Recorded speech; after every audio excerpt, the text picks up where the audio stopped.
What's up everybody, it's Chad Lawson back here with another YouTube video, and today we're going to show you how to do a ShutterDrag.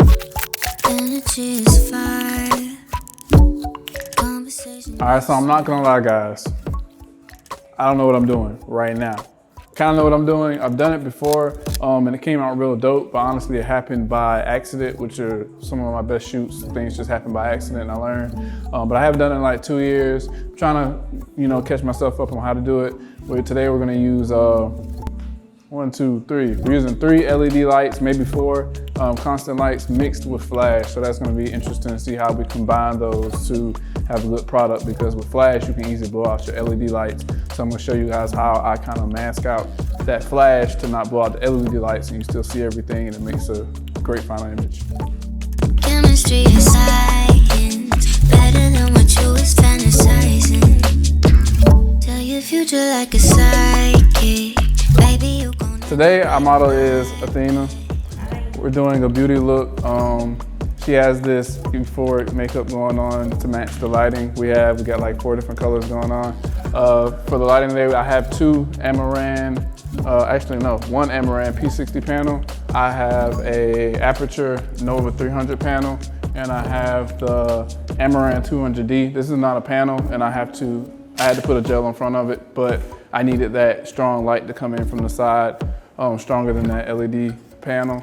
And we're also mixing it with a PaulCBuff Digibee. I know I usually use the Einsteins, but I needed the Digibee because it's not as strong as those Einsteins, and I didn't want to blow out those the LED lights. On the Digibee, we're using a Mola beauty dish.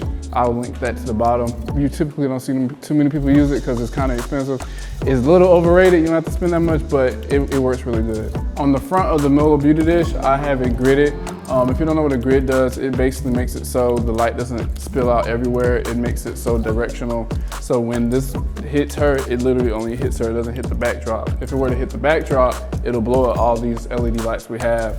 For this type of shoot, I'm using the flash to freeze her face so that everything isn't blurry when I do the motion, but it will freeze a portion of her face that's in focus so it still looks clean. It still has a part that's clean, that's not all just a blurred mess of colors. All right, a shutter drag is exactly that. It's when you drag your shutter, meaning you won't have your camera at the normal 1/200, 1/250, whatever your camera's sync speed is. You'll actually have it on a very slow shutter speed, like 1/5, 1/8, 1/10. I've even seen some people do 1 second shutter speed to get that type of blur they want to achieve. The key is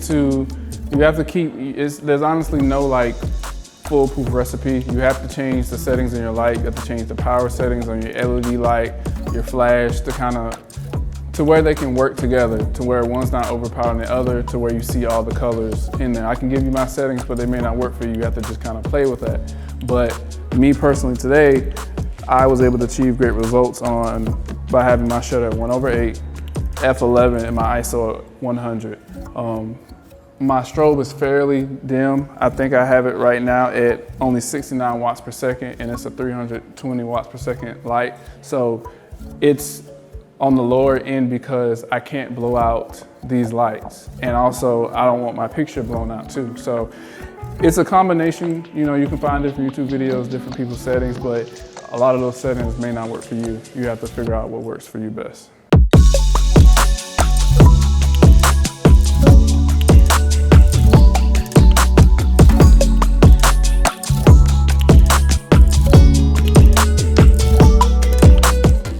Thank you everybody for watching this video. Check out some of the unedited and edited images at the end. I hope you learned something about dragging your shutter. Get out there and shoot. Make sure you like, comment, subscribe. See you next time. Tell your future like a psychic, baby you gon' end up right in my